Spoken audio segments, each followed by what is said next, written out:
Welcome. As well as to the whole of LHS.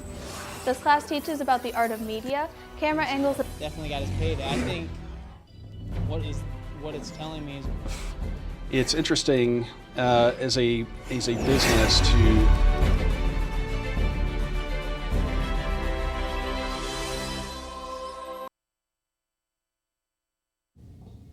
Welcome to Average Joe's Sports Show. I'm here with Colton Gwally, and we're going to be reviewing our top 3 winners and our losers from the NFL draft that just happened last night, the first round at least. I think it was overall a pretty surprising draft.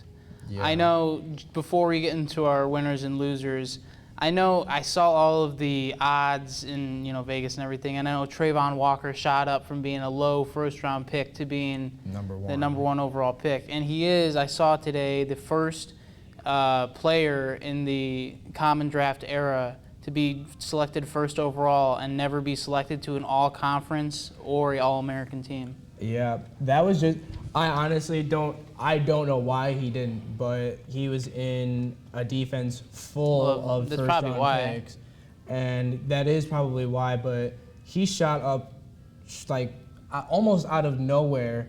Well, I don't really want to say out of nowhere. After the national championship game, he got a lot of recognition, but afterwards, the day, like literally, actually yesterday, the day of the draft, his odds shot up from, I think, like, positive 450 to negative 450 I know, it was to pretty be crazy. The number one overall pick.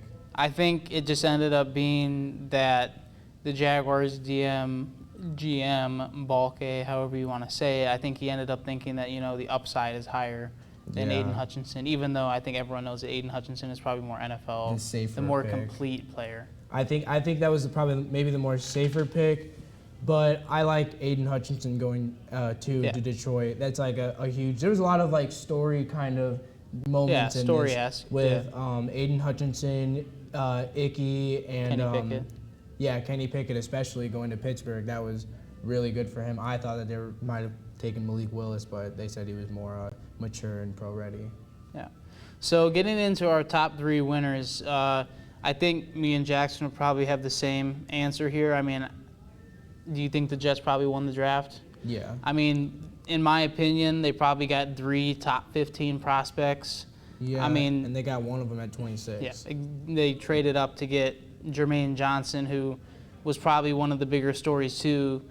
In my opinion, he was probably the 3rd or 4th best pass rusher in the draft. Yeah. And he ended up falling all the way to 26. Which is crazy. I mean, they called every team in the top 15 just to see if they could try to trade up just to get him.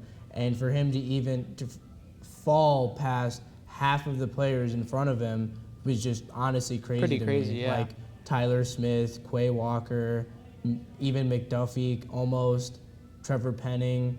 There's a lot of guys on here that, like Jermaine Johnson, could have went on any of these teams and made an immediate impact. Exactly. I think there were teams that maybe needed pass rush more than the Jets that I thought would have been the better fit. Especially teams that are almost in playoff contention. Exactly, yeah. Like, I could have easily seen the Titans taking him. That would have been a crazy pick for them.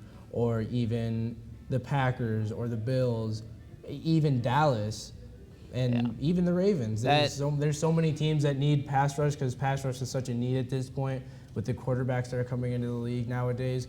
It's just, I don't feel like you're going to have enough pass rushers unless maybe you're the Chargers with 2 all-pro pass rushers, but their inside still needs a little bit of work. But Jerry Tillery's pretty good. He is. He's okay. And then they did pick up Sebastian Joseph Day. And then they ended up getting Sauce, obviously, with the 4th overall pick. And then I think this was kind of like, it was basically sending a message to Miami that they need somebody to cover Tyreek and Jalen Waddle. I mean, I guess. Look at what the Bills did too. They know that they need to guard Tyreek. It's true. Not just Tyreek, but Jalen Waddle too, obviously. Yeah. But I think Sauce Gardner was obviously the smartest pick at the 4th overall position. At the time, they could have taken Kayvon, but they got Jermaine Johnson at the very end. Either way, I think they probably would have wanted to take him a little bit later, maybe a little bit after Garrett Wilson if they could have traded up.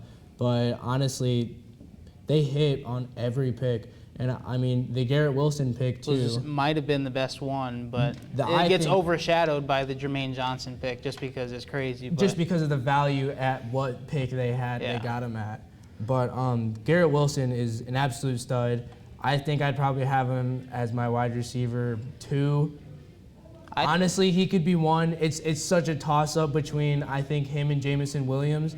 I personally don't think that Drake London should have been the first receiver off the board, but at the same time, I think he's the safest option and the most quarterback-friendly option right now for Marcus Mariota in that offense. And I said it last show, they want their Julio back, and both of us That's had true, them taking yeah. a receiver. I think both of us had him taking Garrett Wilson, though. I had him taking Jamison. Oh. I could have totally seen Jamison going at number 8. Yeah. But at the I think same, if he never got hurt, I think he would have been wide receiver oh yeah, 1. he would have been. I don't think he would have been the consensus wide receiver 1, but I think he would have been wide receiver 1 on a lot of people's boards, which he still is. And I think the Lions got a good pickup with him at 12. I don't think they should have maybe traded up to get him, but I still think they have a instant playmaker, an instant deep threat in the league, and hopefully he can make the impact he did in college because he had way too many 70-yard plus touchdowns. I think he had 4 receiving touchdowns over 70 yards, and he had punt returns and kick returns and all. He was everywhere. It was Pretty crazy. So for number 2, I don't know if Jackson agrees on this, but I mean, I think you would put them in their top 3. I would probably say Baltimore, just because the value that they got in their picks. Now, I know we were arguing kind of about it at the beginning of the show, but I think Kyle Hamilton was probably the number 1 prospect in the draft. I know he was graded as the number 1 prospect, but the fact that he fell all the way to 14. I was honestly a little bit surprised that he fell out of the top 10. And then once the Saints traded up, I'm like, okay, maybe. But then they got Chris Olave. And then the Lions traded up. Okay, maybe they're going to get Kyle Hamilton. And then the Eagles traded up. And I'm like, okay, they have to take Kyle Hamilton. They need DBs. But they took Jordan Davis, which was also a pretty good pickup for them. But for him to go to 14, and especially to the Ravens, their defensive, like, they honestly probably have the best secondary right now. Yeah, I mean, you look, they picked up Marcus Williams. Now they have Kyle Hamilton, Marlon Humphrey, Marcus Peters. So, I mean, yeah, their secondary is legit. And then, obviously, they get Tyler Lindenbaum at 25. Which is also a very good pick. I was not really expecting Marquise Brown to get traded, if I'm going to be 100% honest, especially for a first-round pick, 23rd, I think. Honestly, they kind of fleeced the Ravens. I mean, Yeah, Marquise 100%. Marquise and like a 4th rounder for their first-round pick. Honestly, I think it might have been a 3rd. Either way, I mean, no disrespect to Marquise Brown, but like no, he's a great player, but at the same time, he's not really a wide receiver 1, and I guess maybe Kyler Murray had some say in that because all of a sudden they're working out already together.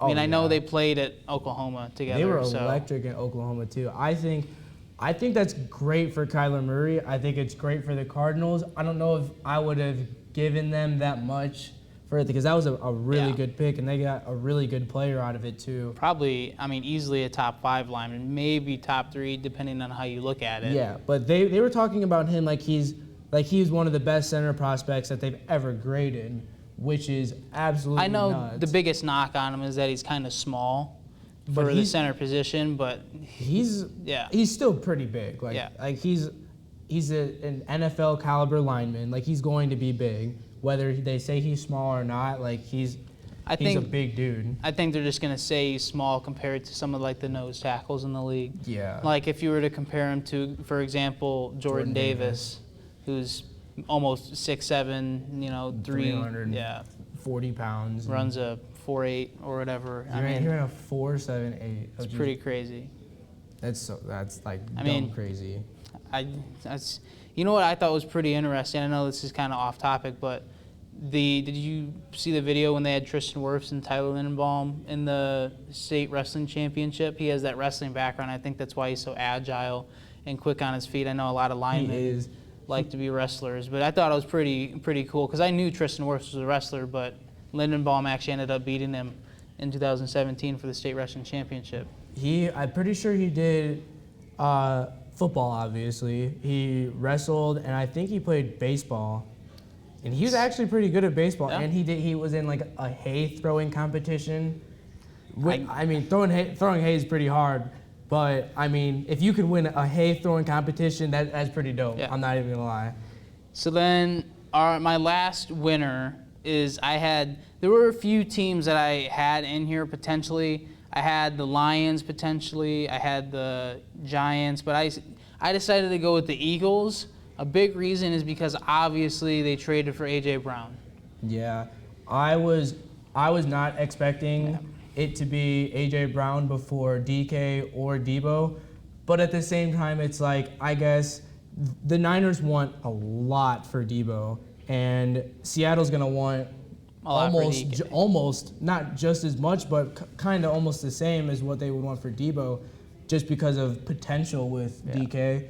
And I don't know, I think A.J. Brown is the right fit for Philly. And I think he's a great blocking wide receiver already in a great running offense. But with Jalen Hurts and Devontae Smith, I think they could do a lot with that offense. And Quez Watkins is kind of underrated as a deep threat. Yeah, and we were talking about it and saying that Philly doesn't have like any superstars. Now they at least have one. At least have one, and then we'll see how Jordan Davis turns out. But I mean, at the same time, do you really want your best player being A.J. Brown? A.J. Brown's not a bad... He was the second best player on the Titans. If it wasn't for Derrick Henry. You think he's the second best player on the Titans? Yeah. What about Kevin Byard and Jeffrey Simmons? I think he's better. It's just my opinion, but I still. I think he's too in and out in coming in the lineup. But when he's in, he's good. He's playing amazing football. But at the same time, their best receiver is somebody who could be injury prone, and they gave up a pretty decent amount for him. And they did pay him $100 million for 4 years. Of money. I don't think I would have paid him $100 million, but that's a lot of money. He's in the same company as Tyreek and Devontae Adams, and I don't think he's on the same level with them at all. Yeah. They are head and shoulders better than A.J. Brown, if I'm going to be completely honest. But he's a lot younger, and he has a lot of potential could be better than him. Yeah. Both of them. So before we move on to our losers, we did get a fan comment.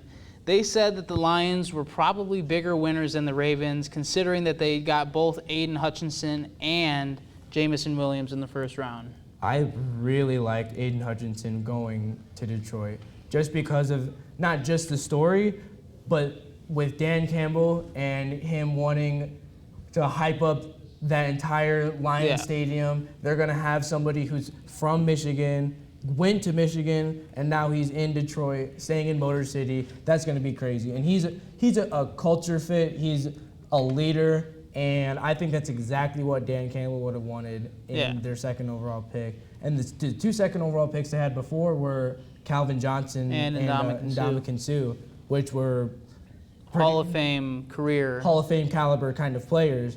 And I don't want to say Aiden Hutchinson's a Hall of Fame kind of player because he's literally never played a snap. But going on to their second pick, Jamison Williams, I love Jamison Williams. I think he's probably the best receiver in the draft.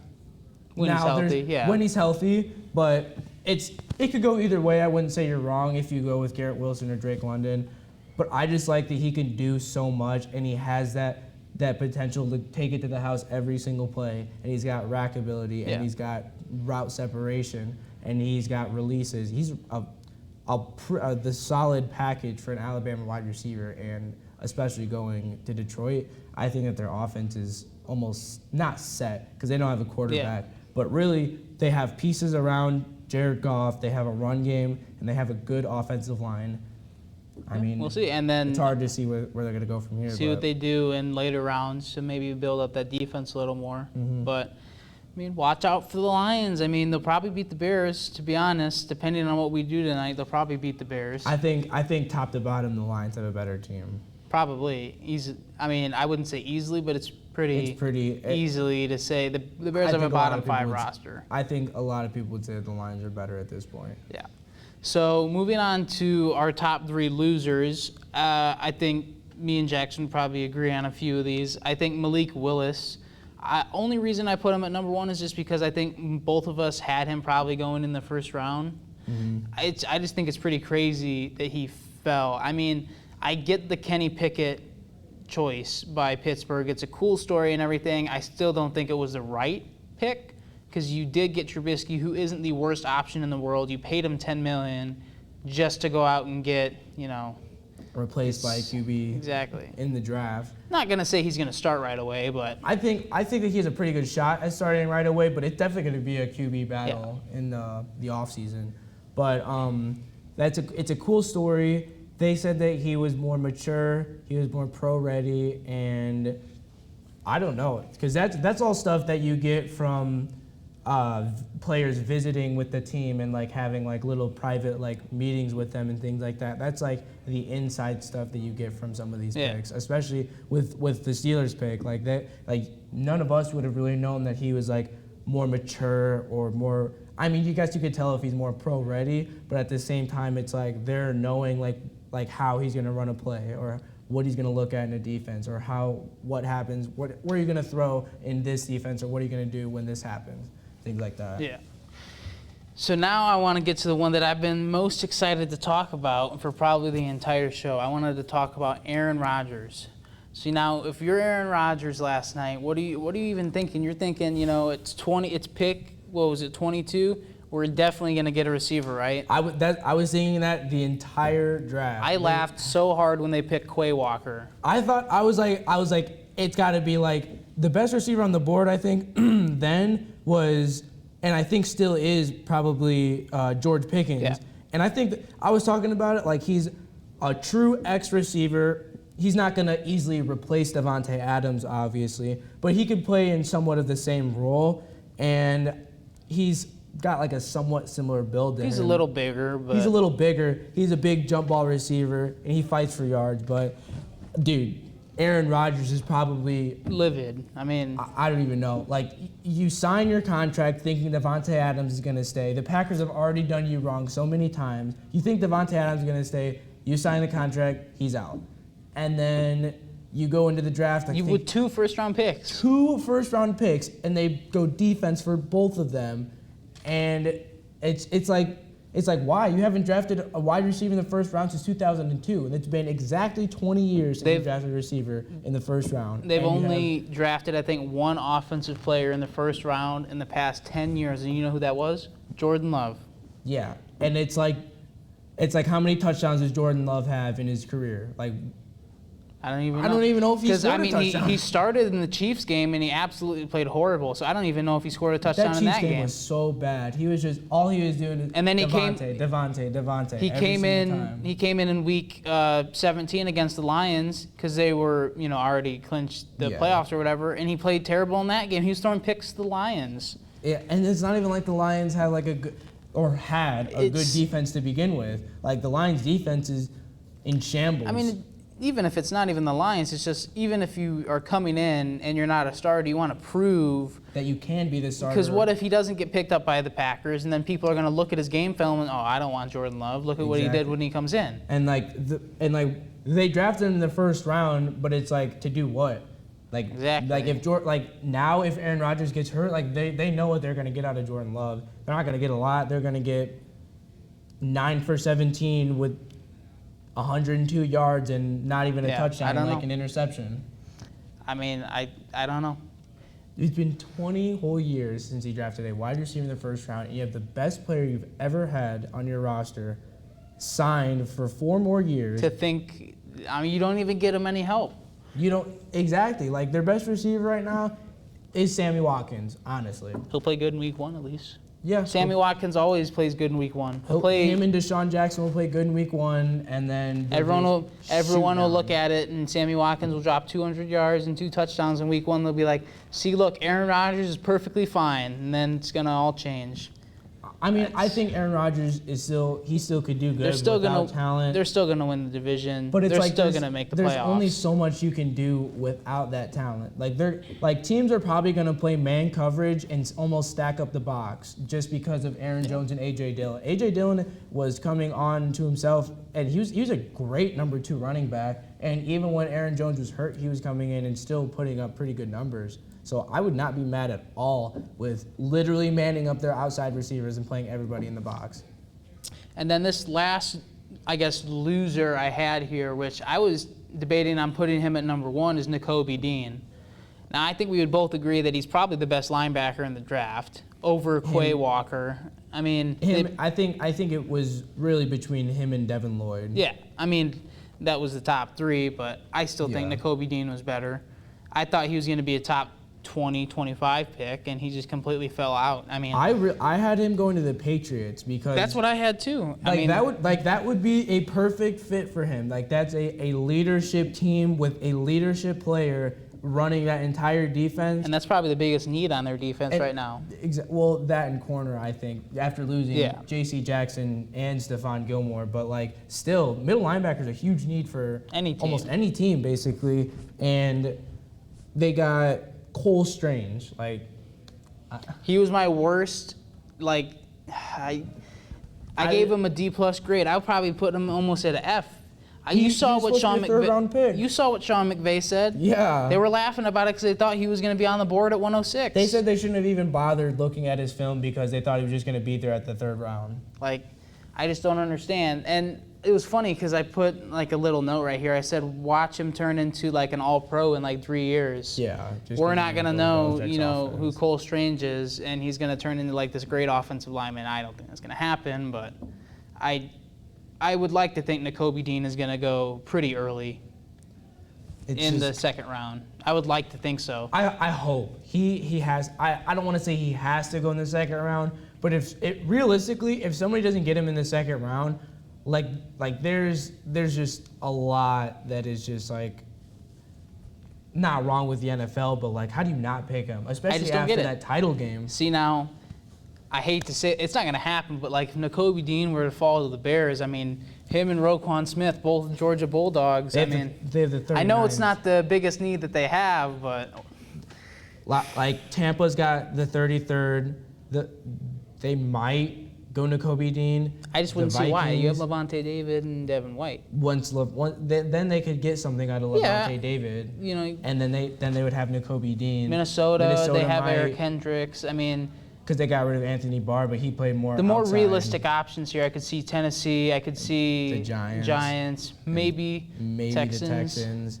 And then you got the Jets. Jets. We were talking about them needing they do have linebackers. C.J. Mosley, but I mean that's just he's Yeah, he won team MVP, but it's like who else would have won it? Yeah. Honestly. But they have a good shot. There's probably 3, 4, or 5 teams that I could see taking Nicoby Dean, and like before the Bears, but he should go in the 2nd round. Yeah. I don't think he's the biggest need for the Bears. I think their biggest need is corner, receiver, offensive line. But at the same time, it's like it's gonna be hard to pass up on a player like Nicoby Dean, especially for like the receivers that are left, like George Pickens, Christian Watson, Sky Moore. Sky Moore, David was on Bell. there. David Bell, I honestly think should be going a little bit higher than what he's projected. I would be fine with taking David Bell, to be honest. He's a great player. He's a stud. I And- would still rather take like Christian Watson, George Pickens Yeah, over him. I would take them over him, but if he's available and they're already taken, I would scoop him up. Just because, I mean, he's got short area quickness, he's got a great routes, and he actually has the mentality to go up and get it when he needs to. And he's a deep threat. They could use him as like a gadget guy, but I mean, you could honestly use a lot of these receivers as gadget guys. I think they could use Garrett Wilson like a gadget guy, maybe Jamison Williams. I can see Jahan Dotson being like that, because they were talking about Jahan Dotson maybe getting 100 catches in his first season. That could be And crazy. Maybe. So, I mean, just to leave this off, I know we just got some breaking news, but if I'm looking at the Bears, my predictions for tonight is I'm looking at them to go probably corner or receiver, because I don't know. I mean, the offensive linemen that are still left are still pretty decent, but I would rather them take a much-needed skill position player than an offensive lineman. Because I feel like Justin Fields still needs like a true number one weapon. Yeah, and it's like Darnell Mooney had a great season last year, and they wanted Allen Robinson to kind of be their number one, but it just never kind of came onto that. But I think they need like a true number one receiver, and then have Darnell Mooney be that really good complementary receiver, just to give Fields weapons. Because right now, outside of Darnell Mooney and David Montgomery, like they don't really have like Cole anybody Kmet's just kind of mid, to be honest. I mean, Cole Kmet's he's okay. He's a solid tight end. He's like but borderline top 15, kind of. He's probably replaceable, and I think that you would want to surround him with a lot more receivers than just having Cole Kmet. Yeah, exactly. I mean, it's just, and then Byron Pringle got arrested, so. Yeah, that was just dumb. That was probably one of your best signings this offseason, and then It's like, I don't even know, doing donuts I don't know, in man, a Hellcat with your kid. I don't. Arrested. Wait, you're doing donuts with a suspended license, with his windows down, And alcohol. and alcohol in the car. Like, dude, like, come on. Like, you're an NFL. Not even a superstar. You're an NFL player. You should already be held up to that standard. Nobody, period, NFL player or not, should be doing that. But you're already held up to a higher standard.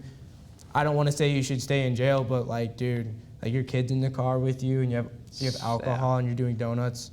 Like, come on. So to close off the show, we just got some breaking news. We figured out that the MLB has now suspended Trevor Bauer for 2 seasons. Now, Trevor Bauer was a star pitcher for the Los Angeles Dodgers.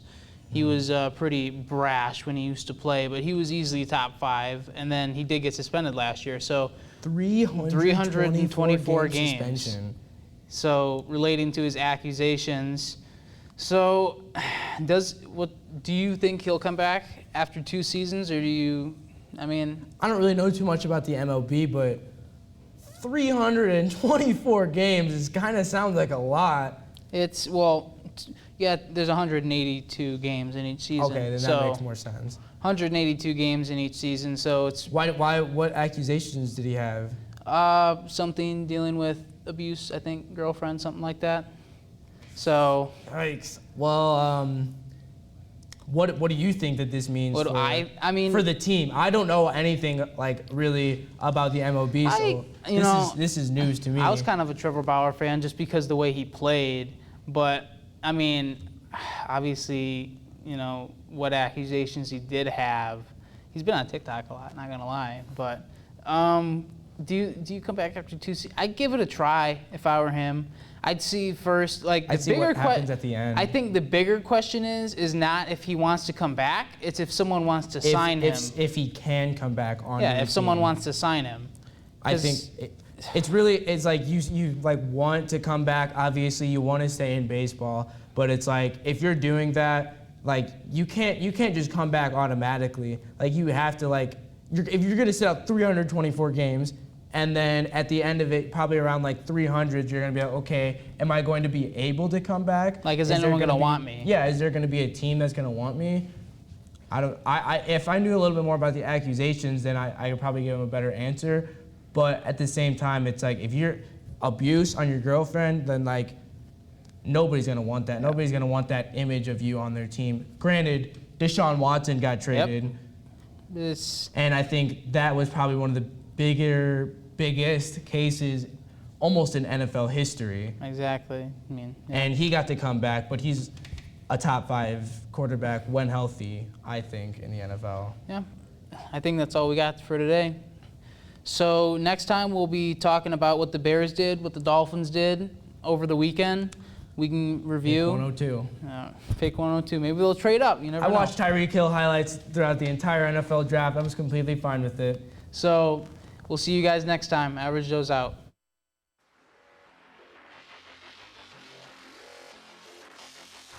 Green 19! Green 19! Green 18!